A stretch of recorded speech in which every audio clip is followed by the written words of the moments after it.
స్వాభిమానం, ఆ స్వాభిమానం నుంచి వచ్చిన ఆక్రందనలు, ప్రజలు మాట్లాడే మాటలు, అట్లాగే డ్యామ్ తెగిపోయి మొత్తం విషాదంలో ఉన్న ఆ ప్రజల కన్నీటి ప్రవాహాలు మొత్తం కార్చిచ్చాయి.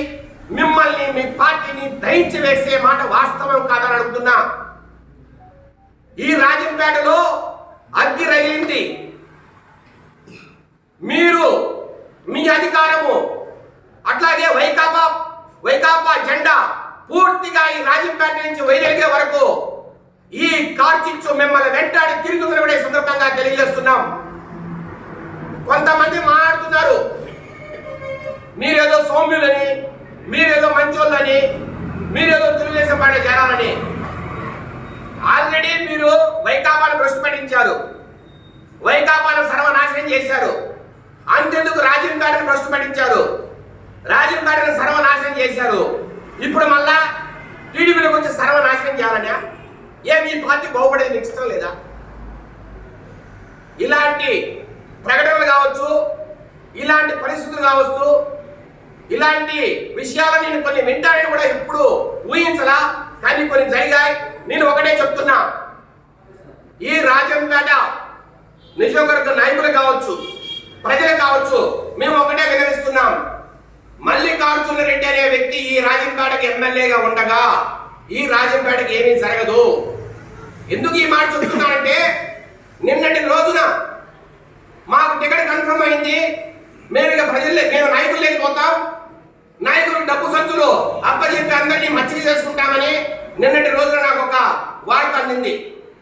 ఈ రోజు రేపు మళ్ళా డబ్బు సంచులతో దిగుతారు, 6 మండలాల్లో కలయి దిగుతారు.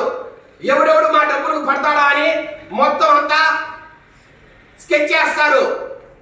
నేను ఒకటే చెప్తున్నా వైకాపా నాయకులకి, దయచేసి ఒక్కసారి మీరు ఆలోచించాలా. ఈ 5 సంవత్సరాల్లో ఈ వైకాపా పార్టీని, వైకాపా ప్రభుత్వం తరపున రాజంపేటకు జరగాల్సిన మంచిని భ్రష్టు పట్టించిన మాట వాస్తవం కాదా? వైకాపా నాయకులకి 100కి 90 మంది ఈ రోజు మీరు అసంతృప్తిలో ఉన్నమాట వాస్తవం కాదా?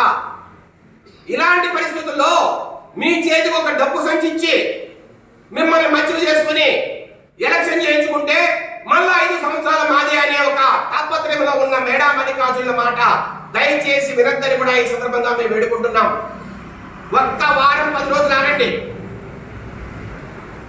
తెలుగుదేశం పార్టీకి ఉన్న సర్వే రిపోర్ట్ల ప్రకారం, అట్లాగే స్థానికత ప్రకారం, ఏ ప్రకారం తీసుకున్నా మేడా విజయశేఖర రెడ్డి నాకు టికెట్ వస్తుందనే నమ్మకం బలంగా ఉంది. కాబట్టి నేను చెప్తున్నా, మీ ప్రయోజనాలను, ఈ రాజంపేట ప్రయోజనాలను నేను కాపాడే తీరుతానని కూడా ఈ సందర్భంగా మీ అందరికీ మనవి చేస్తున్నా. ఒక్కసారి అందరూ కూడా ఆలోచించాలా. వారి డబ్బు సంచులు అంటే ధనబలం ముందు ఈ పోరాటం ఏదైతే రాజంపేట కోసం మనం పోరాటం చేస్తున్నామో, రాజంపేటను సర్వనాశనం చేయడానికి ప్రయత్నం చేస్తున్నా ఈ వ్యక్తుల్ని ఇక్కడి నుంచి పెకిలించి వేయాలని మనం ఏదైతే పోరాటం చేస్తున్నామో, ఈ పోరాటము, ధనబలము, ఈ రెండింటి మధ్యలో రేపు రాబోయే సంగ్రామంలో మీరందరూ కూడా రాజంపేట మంచి కోసం, రాజంపేట మేలు కోసం నా ఎంటమని నిలవమని, నాతో తిరగమని కూడా ఈ సందర్భంగా మిమ్మల్ని అందరినీ ప్రార్థిస్తున్నా. ఒక్క వారం 10 రోజులు ఆగండి. నేను ఒకటే చెప్తున్నా, తెలుగుదేశం పార్టీ భవిష్యత్తు కోసం, ఈ రాజంపేటలో తెలుగుదేశం పార్టీ జెండా ఎగరేయడం కోసం నేను ప్రాణాలు ఇవ్వడానికి కూడా సిద్ధంగా తెలియజేస్తున్నా. ఒకవేళ ఏదైనా ఒక కారణం వల్ల అనుకోని విధంగా నాకు టికెట్ ఇవ్వకుండా ఏ ఇతర వ్యక్తికి టికెట్ ఇచ్చినా నేనే ముందుండి తెలుగుదేశం పార్టీని నడుపుతానని కూడా ఈ సందర్భంగా మీ అందరికీ తెలియజేస్తున్నా. తెలుగుదేశం పార్టీ జెండా, పసుపు జెండా రాజంపేటలో రెపరెపలాడే వరకు విశ్రమించని కూడా ఈ సందర్భంగా మీ అందరికీ తెలియజేస్తున్నాం. కాబట్టే నేను మీ అందరికీ ఒక్కటే మనవి, వైకాపా నాయకులకు, కార్యకర్తలందరూ కూడా ఒక్కటే మనవి, దయచేసి డబ్బు సంతులకు లొంగద్దండి, వారి కల్లి కొల్లి మాటలు లొంగద్దండి. లాస్ట్ 2 నెలలు ఎలక్షన్ ముందు 2-3 నెలల్లో మీకు తాయిలాలు పంచుతారు, మిమ్మల్ని కన్విన్సింగ్ గా మాట్లాడతారు. మీ ఇంటికి వస్తారు, ఏమి తెలియనట్టు నంగనాచిలా ప్రవర్తిస్తారు.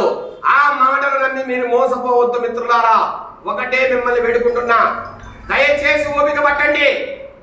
ఇక్కడ రాజంపేటలో ఎవడైతే గెలుస్తాడో టీడీపీ తరఫున వారికే టికెట్ వస్తుంది. వారి వెంటబడి మీరు నడవాలి. ఇంకోటి చెప్తున్నా, నాకు రాకుండా ఎవరికి వచ్చినా సరే నేనే ముందుండి రాజంపేటలో పార్టీకి సారథ్యం వహించి రాబోయే ఎలక్షన్ క్యాంపెయినింగ్ నా సారథ్యంలో తీసుకుని ఖచ్చితంగా తెలుగుదేశం పార్టీని గెలిపించి తిరుగుతా. కాబట్టి ఒకటే అడుగుతున్నా, దయచేసి నాకు అందరూ కూడా సహకరించండి. ఈ రోజు రేపు డబ్బు సంచులతో మీ ఇళ్ళకి దిగుతారు. కాబట్టి ఓపిక సహనం పాటించండి. పండగ అయ్యేంత వరకు ఓపిక పట్టండి. నేను కూడా ప్రతి ఇంటి తలుపు తడతా, ప్రతి కార్యకర్తతో మాట్లాడతా, ప్రతి నాయకుడిని కలుస్తా. మిమ్మల్ని మీ భవిష్యత్తును నేను ఖచ్చితంగా మీకు అండగా నిలుస్తానని కూడా ఈ సందర్భంగా అందరికీ తెలియజేస్తూ మరొక్క మారు వైసీపీ రాష్ట్ర ప్రభుత్వాన్ని మల్లికార్జున హెచ్చరిస్తున్నాం. మీరు ఎన్ని డబ్బు సంచులు కుమ్మరించినా, మీరు ఓటుకు 5,000 పంచినా లేదు 10,000 పంచినా మిమ్మల్ని ఈ రాజంపేట ప్రజలు తిరుపతికి పంపడం ఖాయం మేడం మల్లికార్జున రెడ్డి గారిని ఈ సందర్భంగా మీకు హెచ్చరిస్తూ, తెలుగుదేశం పార్టీ జెండా ఇక్కడ రెపరెపలాడేంత వరకు ఈ మేడా విజయశేఖర రెడ్డి విశ్రమించే పరిస్థితి లేదని కూడా మరొక్కసారి ఈ రాజంపేట ప్రజానికానికి తెలియజేస్తూ, వైకాపా నాయకులందరినీ కూడా నాతో కలిసి నడవమని, మీకు మంచి భవిష్యత్తు కల్పిస్తారని, మీ ఆశలు వంపు చేయరని, నారా చంద్రబాబు నాయుడు గారిని ముఖ్యమంత్రి చేస్తే రాజంపేట జిల్లా కేంద్రం, అట్లాగే మెడికల్ కాలేజీ, అట్లే మనకు రాజంపేట డ్యామ్ దిగిపోయి ఏదైతే నిర్వాసితులకు అన్యాయం జరిగిందో ఆ అన్యాయాన్ని ఖచ్చితంగా సరిచేస్తామని నేను తెలుగుదేశం పార్టీ తరఫున మీ అందరికీ మాటిస్తూ సెలవు తీసుకుంటున్నా.